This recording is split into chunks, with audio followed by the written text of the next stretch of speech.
Welcome to a Foxy Tech Tips tutorial on pairing a PS4 controller with a Samsung TV.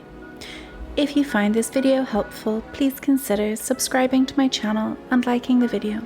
The first thing you need to do is put your controller into pairing mode.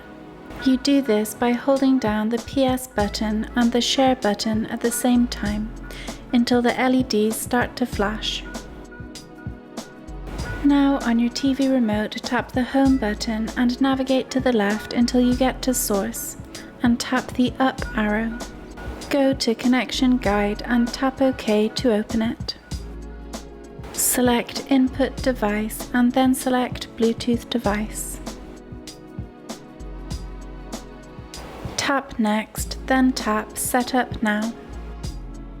Tap on your controller's name, then tap pair and connect. Your PS4 controller is now paired and connected to your TV. And that draws an end to this tutorial.